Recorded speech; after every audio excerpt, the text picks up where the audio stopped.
अस्सलाम वालेकुम नाज़रीन, तबसरा यूके की एक और एपिसोड के साथ मैं आज हाज़िर हूँ। अभी इस टाइम की ताज़ा तरीन फिगर्स के मुताबिक 32,000 से ज़ायद कोविड पेशेंट अस्पतालों में, बरतानिया के अस्पतालों में हैं। ये कंफर्म केसेस हैं जो 32,000 के करीब तादाद पहुँच चुकी हुई है। मैं बहुत शुक्रगुज़ार हूँ, मेरे साथ मौजूद हैं डॉक्टर आसिम सलीम, ये कंसल्टेंट हैं इमरजेंसी वार्ड के बरतानिया के एक अस्पताल के।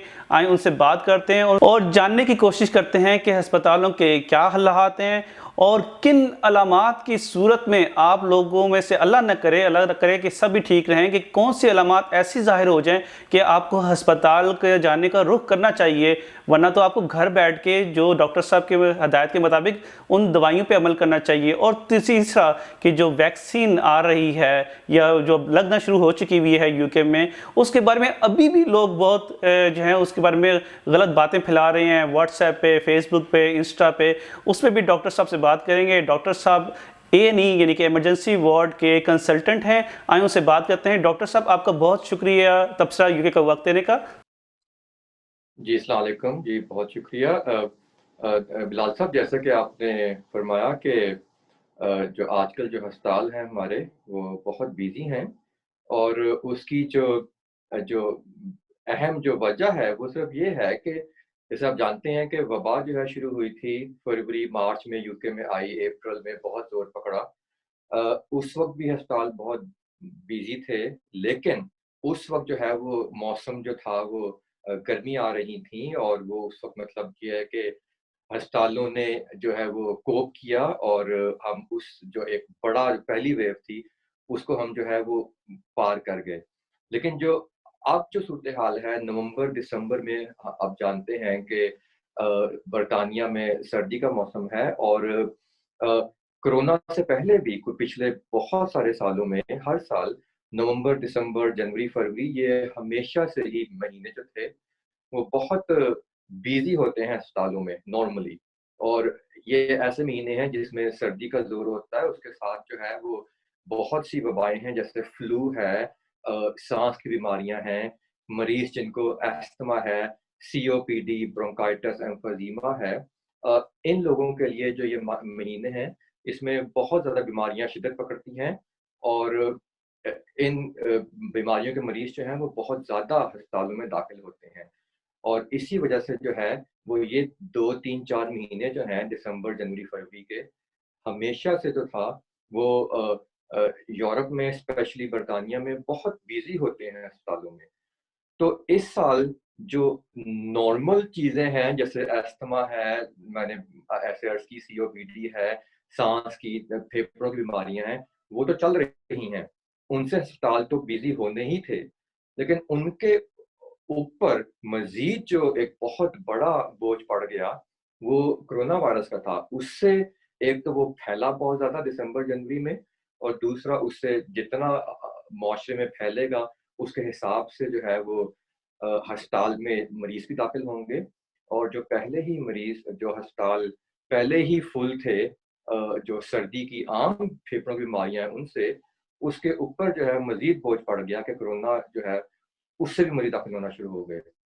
तो इसी वजह से जो आप सुनते हैं खबरों में कि अस्पताल बहुत बिज़ी हैं और कहते हैं कि एनएचएस ओवरवेल्म हो रहा है, उसकी भी ये वजह है कि आम तौर पे हर साल अस्पताल बहुत बिज़ी होते हैं दिसंबर-जनवरी में और इस साल पहले ही भरे हुए अस्पतालों के ऊपर अब कोरोना का जो इज़ाफ़ी बोझ डाल दें, तो उससे जो है वो हालात बहुत से बहुत मुश्किल होते जा रहे हैं।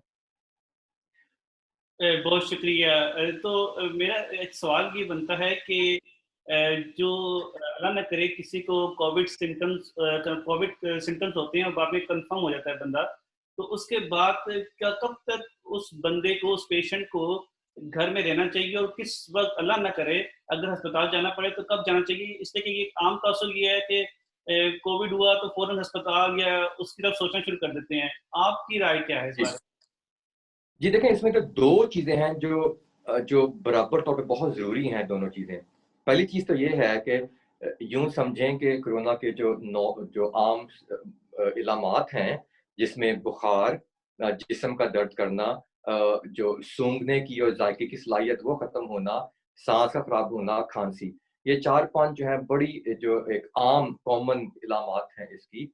जिस भी मरीज़ को ये इलामात शुरू हों, फ़ौरन से पहले जो है वो 119 पे कॉल करें या वेबसाइट पे जाएँ और अपना टेस्ट बुक कराएँ।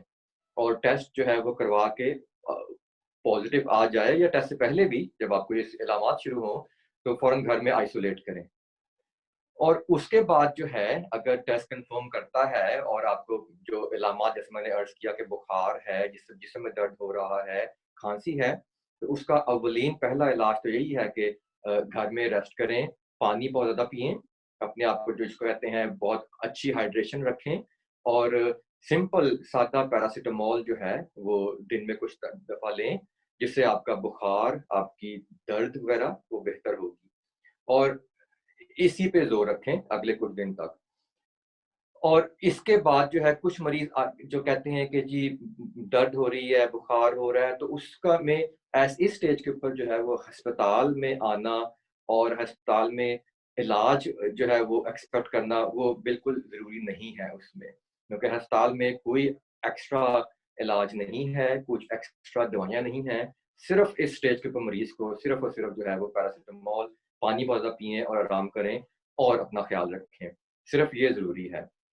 लेकिन इसके साथ-साथ बड़ा ज़रूरी है ये समझना कि अगर तबीयत मज़ीद ख़राब हो और जिसमें जो स्पेशली जो सबसे अहम ये है कि साँस ख़राब होता है कुछ मरीज़ों का और उसमें साँस उखड़ने लगता है और जब फेफड़े ज़्यादा मुतासिर होते हैं, तो उससे जो है वो साँस ख़राब होता है और साथ ही जो सबसे अहम कि ऑक्सीजन की मिकदार खून में वो गिरने लगती है। तो अगर ऐसा हो रहा हो, तो इंतहाई ज़रूरी है कि अपने जो इलामात हैं, उनको बहुत ध्यान से मॉनिटर करें और फ़ौरन अगर तबीयत ख़राब हो, साँस ख़राब हो, तो 111 पे कॉल करें, जीपी से कॉन्टैक्ट करें या अस्पताल जो है वो आएँ और आके चेकअप करवाएँ। यहाँ पे ये बात बड़ी ज़रूरी है कि कुछ लोग समझते हैं कि कोई इलाज तो है नहीं या अस्पताल पहले ही बिज़ी हैं या वहाँ पे कुछ होगा नहीं या अस्पतालों में खतरा है, पहले ही बहुत मरीज़ हैं। तो अगर किसी का साँस खराब हो रहा हो और खून में ऑक्सीजन की मिकदार कम हो रही हो और मज़ीद तबीयत बिगड़ रही हो, तो ऐसी सूरत में घर रहना जो है वो कतई तौर पे जो है वो अ, हिकमत नहीं है, बहुत गलत है। फ़ौरन जो है वो मेडिकल हेल्प लें, जिसमें मैंने जैसे अर्ज़ की कि जीपी से क बात करें, 111 पे कॉल करें या इमरजेंसी डिपार्टमेंट जो है वो आएँ और चेकअप करवाएँ। अगर जो है वो वहाँ पे खून का मुआयना होता है, चेस्ट एक्स-रे होता है, ऑक्सीजन की मिकदार चेक होती है और उसमें अगर खराबी हो, तो मरीज़ को अस्पताल दाखिल होना पड़ता है, मज़ीद इलाज, एंटीबायोटिक्स, ऑक्सीजन की ज़रूरत पड़ती है।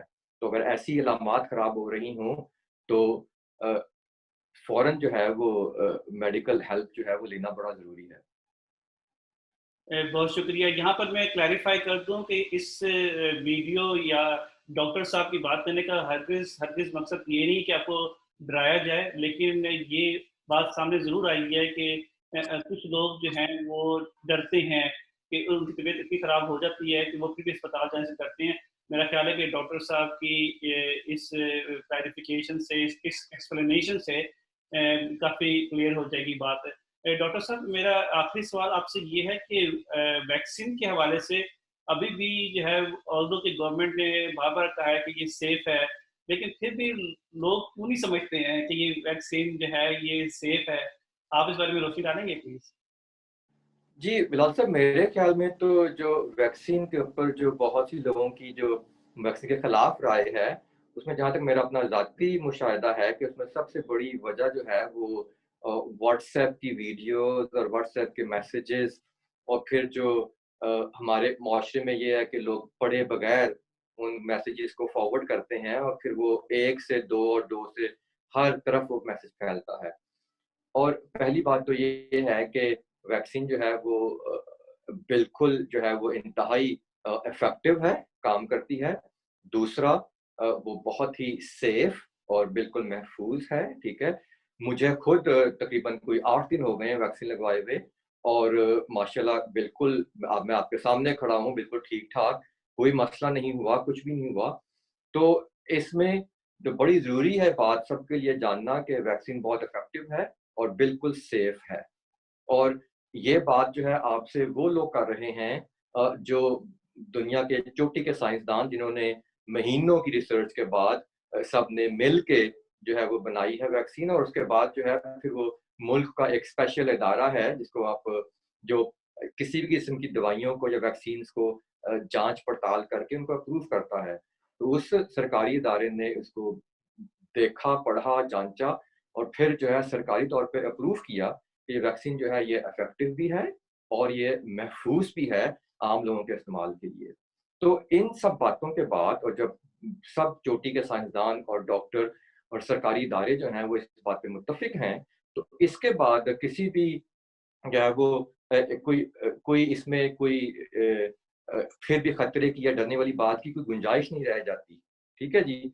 बाकी ये बात के जो बहुत से लोग जो हैं वो व्हाट्सएप पे वीडियो चल रही हैं कि इससे मरीज़ को नुकसान हो जाएगा, इससे जो है वो कोरोना होने का खतरा भी है, इससे जनाब कोई वो अ, आपके अंदर जो है वो माइक्रो पार्टिकल्स एंटर हो जाएँगे, 5G नेटवर्क दाखिल हो जाएगा। ये सब मेरे नज़दीक जो है बिल्कुल बेहुदा किस्म के झूठ हैं, इनमें किसी किस्म की कोई हकीकत नहीं है और जो लोग ये वीडियोज़ बना रहे हैं या फॉरवर्ड कर रहे हैं, आप पहले तो ये सोचें कि उनकी अपनी क्वालिफ़िकेशन क्या है।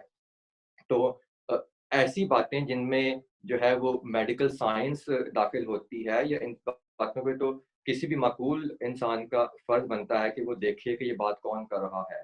अगर तो कोई सीनियर डॉक्टर हो, सीनियर साइंटिस्ट हो, रिसर्चर हो, फिर तो बात सुननी चाहिए।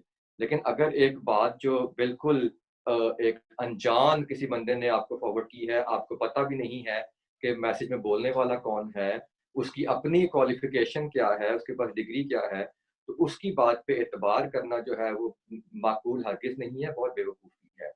और दूसरी बात जो अहम है कि हमने देखा है बड़ी अच्छी एक बहुत हेवी रिसर्च है कि पिछले कई माह में कि जो हमारे एशियन लोग हैं, पाकिस्तानी या इंडियन या बांग्लादेशी हमारे मुआशरे में जो है उसमें कोरोना का एक एक्स्ट्रा रिस्क है। बहुत जो है वो खतरनाक हो सकता है अगर किसी को खुदा ना खास्ता कोरोना वायरस हो जाए और फिर आगे बीमारी बिगड़ जाए तो। तो जितने भी लोग जो उर्दू स्पीकिंग आपके नाज़रीन हैं, उनके लिए तो इंतहाई ज़रूरी है कि वो वैक्सीन जैसे ही ऑफ़र हो, फ़ौरन जो है वो वैक्सीन लगवाएँ और उससे जो है वो फ़ायदा हासिल करें। बजाए इसके कि जो बिल्कुल अनजान लोगों की जो झूठी वीडियो जो हैं उनको आप देखें और उन पे जो है वो अमल भी करें, ये बिल्कुल मकबूल बात नहीं है। और दूसरा जो है जैसे हमें तो हिदायत है कि सुनी-सुनाई बात को बगैर तहकीक के आगे नहीं बोला करते। तो इसी तहत जो है वो ऐसी जो वीडियोज़ आती हैं तो उनको फॉरवर्ड आगे भी मत करें और लोगों में मुआशरे में मत फैलाएँ ऐसी ऐसी बातें। जैसे मैंने कहा कि ये मेरे नज़दीक बिल्कुल एक बेहुदा किस्म का झूठ है सारा कुछ। जो हकीकत सच्चाई ये है कि वैक्सीन जो है वो चोटी के साइंसदानों ने बहुत मेहनत से बनाई है, उसको चेक किया है रिसर्च हुई है और उसके बाद जो है सरकारी इदारों ने उस सारी प्रोसेस को देख के जाँच-पड़ताल करके तो फिर ये कहा है कि वैक्सीन जो है वो इफ़ेक्टिव है, काम करती है, आज़मूदा है और महफ़ूज़ है लोगों के इस्तेमाल के लिए। और मैं पहले भी अर्ज़ कर चुका हूँ कि मुझे हफ़्ते से ज़्यादा हो गया वैक्सीन लगवाए हुए और आपके सामने माशाल्लाह कोई साइड इफ़ेक्ट बिल्कुल माशाल्लाह ठीक है सब कुछ। और मैं तो सबसे बहुत एक आज ज़रा दरख्वास्त करूँगा सब लोगों से स्पेशली अपने आपके जो उर्दू बोलने वाले नाज़रीन हैं, उनसे कि वो ज़रूर जैसे ही उनको ऑफ़र हो वैक्सीन लगवाएँ और जो बिल्कुल जो ऐसी वीडियोज़ जिनमें कोई हकीकत सच्चाई नहीं है, उन वीडियोज़ पे, उन मैसेजेस पे हरगिज़ गौर ना करें और उनको आगे भी मत फैलाएँ। बहुत शुक्रिया डॉक्टर आसिम सलीम। आप कंसल्टेंट हैं इमरजेंसी वार्ड के बरतानिया के एक अस्पताल के। आपने वक्त दिया, बहुत शुक्रिया। नाज़रीन, मैं आपको यहाँ पे एक बात बता दूं कि मीडिया में अभी हालिया एक खबर भी आई जिसमें उन्होंने एक रिपोर्ट किया कि फेक वैक्सीन भी लगना शुरू हो गई है। लोग घरों में जाके ऑफर कर रहे हैं, पैसे ले रहे हैं। तो एक तो बाकायदा पुलिस ने केस रजिस्टर भी कर लिया है किसी ग्रुप के खिलाफ। तो एहतियात करें, वैक्सीन ज़रूर लगानी है, लेकिन वो जब आपको जीपी आपको खुद बुलाए तब। मैं अगेन डॉक्टर आसिम सलीम साहब का बहुत शुक्रिया अदा करता हूँ। आपकी ये वीडियो देखने का बहुत-बहुत शुक्रिया।